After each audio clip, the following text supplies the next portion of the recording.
Welcome to the Literary Bridge series. Today we will read Ghost of Canterville by Oscar Wilde. When Mr. B. Otis, the American minister, buys Canterville Chase, despite warnings of haunting, he offers to purchase the furniture and the ghost as well. Lord Canterville explains the ghost has been around for centuries and appears before family members die. Mr. Otis dismisses the idea of ghosts, stating that nature's laws won't change for the British aristocracy. Lord Canterville acknowledges Mr. Otis's skepticism, but reminds him of the warning about the ghost in the house. The Otis family arrives at Canterville Chase, having travelled in high spirits on a pleasant summer day. Nature surrounds them with the scents of the pine woods and the sights of wildlife. However, as they approach the house, the weather shifts, becoming overcast. They are welcomed by Mrs. Umney, the housekeeper, and enter a Tudor-style library with a stained glass window. During tea, Mrs. Otis notices a red stain on the floor by the fireplace, and Mrs. Umney reveals that it is a blood stain. Mrs. Otis insists it be removed immediately. The housekeeper reveals the stain's origins as the blood of Lady Eleanor de Canterville, murdered by her husband, Sir Simon, in 1575. The eldest son, Washington Otis, confidently attempts to clean it, and with the help of a cleaning product, successfully removes the stain. A sudden lightning flash and thunderclap terrify everyone, causing Mrs. Umney to faint.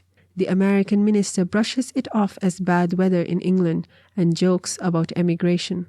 After Mrs. Umney revives, she warns of sinister events in the house, but is reassured by the Otis family that they aren't afraid of ghosts. She eventually leaves with a promise of a higher salary, invoking blessings for the new master and mistress. A stormy night passes without any unusual events. However, the Otis family discovers a recurring blood stain on the library floor. They suspect a ghost is responsible and try to remove it. The stain reappears for several mornings, even when the room was locked.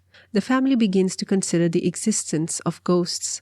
One evening, they engage in normal conversations and go to bed without discussing the supernatural.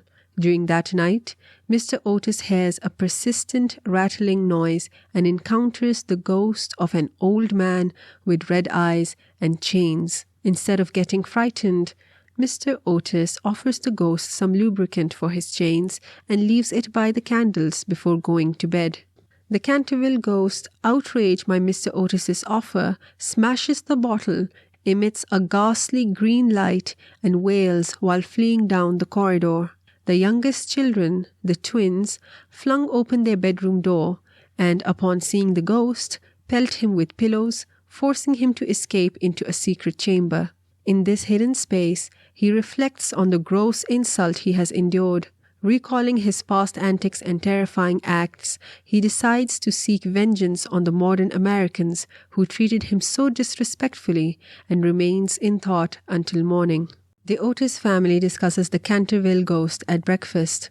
The U.S. minister is annoyed that his gift was rejected and suggests removing the ghost's chains if he doesn't use the oil, so as to avoid disturbing their sleep. During the week, they remain undisturbed, except for the recurring blood stain in the library. The stain changes colors, entertaining the family, except for Virginia, who is troubled by it, and was on the verge of tears, especially when it turned emerald green. On Sunday night, a suit of armor crashes in the hall, and they find the ghost in pain. The twins shoot pellets at him, and the minister aims a revolver. The ghost floats up the stairs, extinguishing a candle. He attempts to laugh demonically, but is interrupted by Mrs. Otis, who offers him indigestion medicine, making him furious. He considers transforming into a black dog, but doesn't get the chance before the twins' footsteps approaching him cause him to vanish with a ghostly groan. The Canterville Ghost is deeply distressed by his previous failures to frighten the Otis family. He's annoyed by the twins' vulgarity and Mrs. Otis's materialism, but his biggest disappointment is not being able to wear his suit of armor. He believed that even modern Americans would be thrilled by a spectre in armor, and he admired Longfellow's poetry, which he often read during the Cantervilles' visit to town. He also considered the armour his own, having worn it successfully at the Kenilworth tournament and received praise from the Queen. After his previous failure, he stayed in his room and only focused on maintaining the bloodstain in the library. He decided to make a third attempt to scare the minister and his family.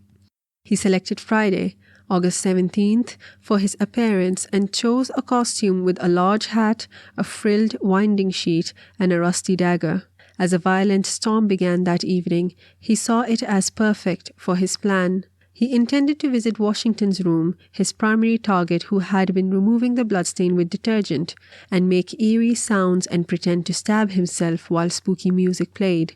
After terrifying Washington, he planned to visit the minister and the wife's room, placing a clammy hand on the wife's forehead and whispering gruesome secrets in her husband's ear. He was unsure how to approach Virginia, who had been kind to him, and settled on wailing in her closet. For the twins, he intended to sit on their chests to induce nightmares and then take the form of a terrifying corpse to further frighten them. The ghost sneaks through the house in the middle of the night. He encounters eerie sounds and a spooky atmosphere. As he approaches Washington's room, he is suddenly terrified by another figure. This new spectre is grotesque, with a bald head, round and grinning face, and fiery eyes. It wears a strange garment and wields a gleaming steel sword. The ghost is so frightened by this unexpected apparition that he flees, tripping and dropping his rusty dagger. In his own room, he regains his courage and decides to confront the spectre in the morning. In the morning, when he returns to the spot where he saw the terrifying spectre, he discovers a bizarre scene. The ghost has transformed into an inanimate figure, its eyes lifeless and the sword and head detached. It turns out the menacing spectre was a mere illusion, a prop used by the Otis twins to prank him. The placard on the figure mocks the Canterville Ghost, declaring the real ghost as the only true and original spook, cautioning against imitations. After realizing that he had been fooled by the Otis twins, the Canterville Ghost becomes furious. He clenches his withered hands and makes a sinister oath, promising that when the rooster crows twice, blood will be shed and murder will walk the earth. When a distant rooster crows shortly after his oath, the ghost laughs bitterly and waits for the second crow. But the second one never comes, and at 7:30, the housemaid's arrival forces him to give up his sinister plans.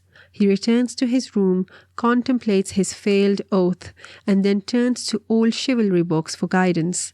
There he discovers that in all previous instances where such an oath was used, the rooster had always crowed a second time. Frustrated, he curses the bird and imagines how he would have slain it in the past.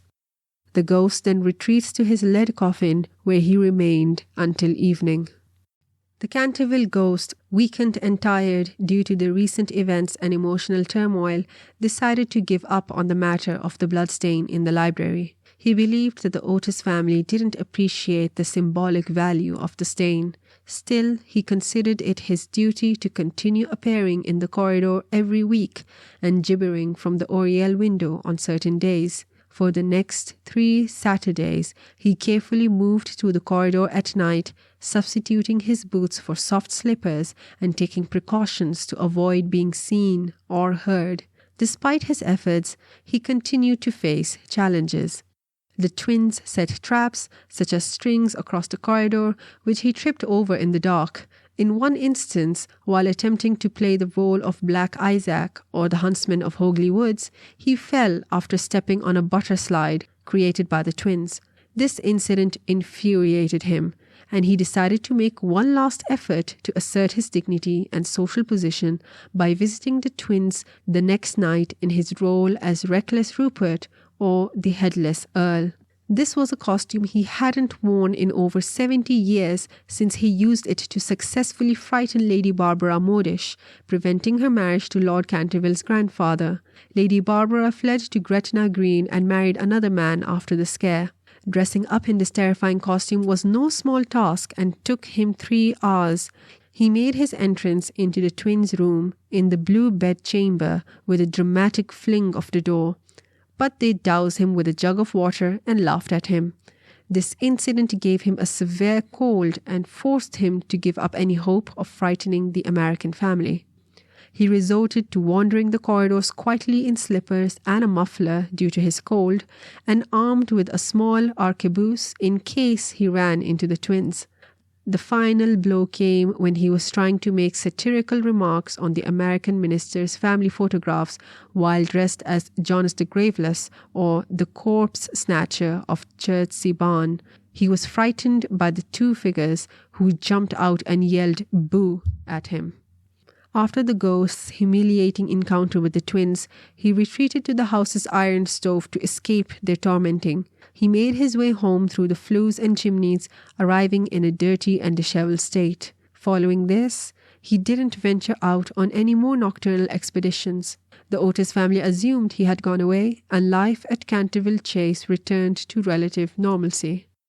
Mr. Otis resumed his work on the history of the Democratic Party, while Mrs. Otis organized a clam bake that astonished the county. The boys occupied themselves with various American games, and Virginia enjoyed her time riding her pony with the young Duke of Cheshire, who had been visiting Canterville Chase. The Otises believed that the ghost had departed, and they even sent a letter to Lord Canterville to inform him of this, which he received with pleasure and congratulated the family.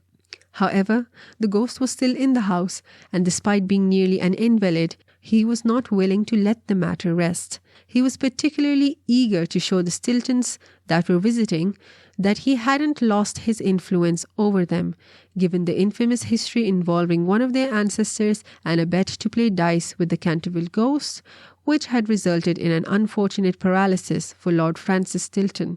The ghost decided to visit the Duke of Cheshire's room in his terrifying impersonation of the vampire monk or the bloodless Benedictine. However, he was too frightened to leave his room due to the twins, and the young Duke had a peaceful night's sleep. Virginia and her suitor, the Duke of Cheshire, went riding on Brockley Meadows, but Virginia tore her habit while passing through a hedge. On their way back to the house, Virginia, wanting to avoid being seen in her damaged clothing, decided to use the back staircase. As she passed the tapestry chamber, she noticed the door was open and believed it was her mother's maid inside. To her surprise, she discovered the Canterville Ghost sitting by the window, looking extremely dejected and forlorn. He seemed unaware of her presence until she addressed him. Virginia expressed her sympathy and informed the ghost that her brothers would return to Eton soon, which would mean he wouldn't be bothered by them anymore. The ghost responded, saying that his only purpose was to rattle chains, groan through keyholes, and walk about at night. He considered it absurd to ask him to behave differently, and that this was the only reason for his existence. Virginia, who occasionally displayed a sweet Puritan seriousness, rebuked the ghost for having killed his wife. She told him that killing someone was very wrong, even though he claimed it was a family matter. The ghost acknowledged his crime, admitting that he killed his wife because she wasn't up to his standards in matters like starching his clothes and cooking.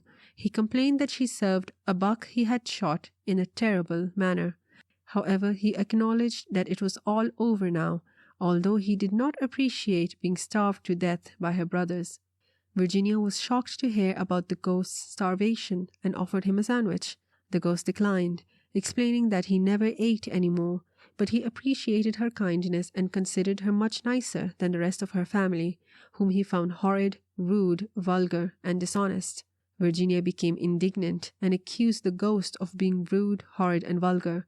She criticized his actions, including stealing her paints to use for the blood stain, and how ridiculous it was to have emerald green blood, confining her to only using white and indigo paints to create depressing portraits of the moon.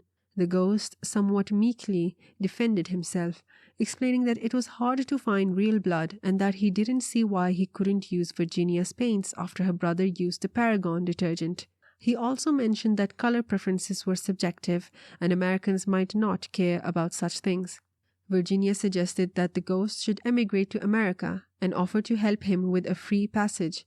She believed he could be a great success in New York, where people would pay a lot for a family ghost. The ghost expressed reluctance to go to America and mentioned differences between the two countries. Virginia suggested the twins be given an extra week's holiday and was about to leave, but the ghost implored her not to go, expressing loneliness, unhappiness, and inability to sleep.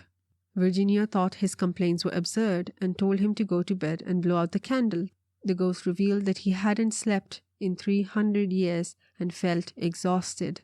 Virginia's eyes filled with wonder at this revelation, and she approached him. She knelt by his side, looked into his withered face, and expressed sympathy, asking if he had no place to sleep. The ghost revealed to Virginia that there was a beautiful garden beyond the pine woods, where the grass grew deep, hemlock flowers bloomed like white stars, and the nightingale sang all night. He expressed his fascination with the idea of death, finding it beautiful and peaceful, a place where one could forget time and life, lying in the soft earth with grass above, surrounded by silence. He believed that love could help him find peace in death. Virginia, moved to tears, mentioned the Garden of Death, which the ghost confirmed to be his bed. She was familiar with the prophecy on the library window and recited it. The ghost explained that the lines meant she needed to weep for his sins, as he had no tears, and pray for his soul, since he had no faith. He believed that her purity and goodness could bring mercy from the angel of death. Virginia, after a moment of contemplation, firmly declared that she was not afraid and would ask the angel to have mercy on the ghost.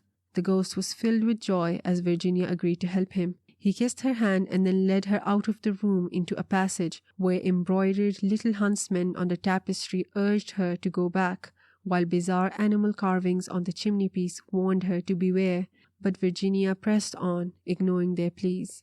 They reached the end of the room where the ghost muttered words she couldn't understand. When she opened her eyes, the wall began to fade like mist, revealing a vast black cavern. A cold wind swept around them and something tugged at her dress. The ghost urgently called for her to hurry, and in an instant the wainscoting closed behind them, leaving the tapestry chamber empty. Tea time arrived and Virginia didn't appear, so the family began to search for her. They checked every room in the house and even sent the boys to look for her outside. When no trace of her was found, Mr. Otis remembered that he had allowed a group of gypsies to camp in the park a few days earlier. He decided to go to their camp to see if they knew anything about Virginia's whereabouts. He was joined by his eldest son and 2 farm servants, and the Duke of Cheshire wanted to accompany them, but Mr. Otis was concerned that there might be a conflict and declined his request. Upon reaching the gypsy camp, they discovered it had been abandoned suddenly. Mr. Otis sent his son and the men to search the area and then rushed home to send telegrams to the local police inspectors, alerting them to Virginia's potential kidnapping by tramps or gypsies.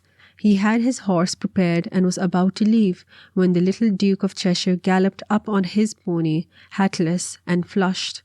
He apologized for not being able to eat dinner until Virginia was found and pleaded not to be sent back. Mr. Otis couldn't help but smile at the young man's devotion and agreed to let him accompany him on the condition that he would need a hat from Ascot. After searching for Virginia with no success, Mr. Otis and the Duke of Cheshire rode to the railway station. They inquired about Virginia but received no information.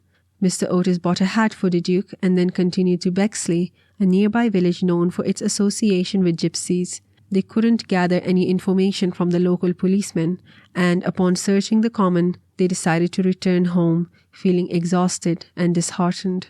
Upon reaching the chase, they found Washington and the twins with lanterns at the gatehouse. Despite their efforts, Virginia was still missing. The gypsies had been detained on Brockley Meadows, but they claimed they left hastily because they thought they might be late for Charlton Fair. Some of them decided to remain behind to assist in the search for Virginia. The pond had been searched, the estate combed, and nothing had been found. The family returned to the house in a somber mood, and Mr. Otis ordered supper. The meal was quiet and melancholic, reflecting the family's anxiety. Mr. Otis, against the Duke's wishes, sent everyone to bed, believing there was nothing more they could do that night, and he would contact Scotland Yard for detectives in the morning. As they were leaving the dining room, the clock struck midnight. A series of strange events occurred. A crash, a shrill cry, thunder, eerie music, and a panel on the staircase flew open. There stood Virginia, pale but holding a little casket. Her family rushed to her, relieved and shocked. They asked where she had been, worried that she was playing a trick. Virginia responded that she had been with the ghost, who was now dead, and urged her family to come and see him. She mentioned that he had been wicked but was remorseful and had given her a box of beautiful jewels before he passed away. Virginia led her family through a secret corridor to a small room with a vaulted ceiling and a tiny grated window. In the room, they discovered a large iron ring embedded in the wall, and attached to it was a gaunt skeleton, outstretched on the stone floor, trying to reach an old-fashioned trencher and ewer just beyond its grasp. The jug had traces of mold inside, while the trencher held nothing but a pile of dust. Virginia knelt beside the skeleton, praying silently, while the rest of her family watched in astonishment as the chilling mystery unfolded before their eyes. One of the twins suddenly exclaimed, noticing that the old, withered almond tree outside the window was now in full bloom in the moonlight. Virginia, with a solemn expression, declared, "God has forgiven him." A radiant light seemed to shine from her face as she stood up, and the young Duke praised her as an angel. A grand funeral was held at Canterville Chase, featuring a hearse drawn by 8 black horses, servants bearing torches, and a leaden coffin adorned with a rich purple pall bearing the Canterville coat of arms. Mr. Otis and Mrs. Otis, Lord Canterville, Virginia, Washington, the twin boys, and Mrs. Umney all attended the event. The burial took place in the churchyard under the old yew tree. Virginia placed a large cross made of white and pink almond blossoms on the coffin. As the moon appeared from behind a cloud, a nightingale sang from a distant copse. Virginia's thoughts drifted to the ghost's description of the Garden of Death, bringing tears to her eyes. She remained mostly silent during the drive back home. The following day, before Lord Canterville departed for London, Mr. Otis discussed the jewels the ghost had given to Virginia. Although they were magnificent, Mr. Otis felt concerned about accepting them. He reminded Lord Canterville that mortmain laws applied to trinkets in addition to land in England, and suggested that the jewels should be considered heirlooms, which would have been restored to Lord Canterville. Mr. Otis recommended taking the jewels to London and treating them as part of his property. He emphasized that his daughter, Virginia, was just a child and had little interest in such ostentatious luxuries. He also added that Mrs. Otis had knowledge of the jewel's substantial monetary value, and they would fetch a high price if sold. Thus, he found it impossible to allow them to remain with his family, rooted in the principles of republican simplicity. However, he mentioned that Virginia wanted to keep the box as a memento of Lord Canterville's misguided ancestor. Lord Canterville responded to Mr. Otis with gratitude, recognizing Virginia's courage and crediting her with an important service for his ancestor, Sir Simon. He believed that if he took the jewels from Virginia, Sir Simon's ghost might return to haunt him relentlessly. Lord Canterville acknowledged that the jewels were rightfully Virginia's, and he refused to claim any heirlooms.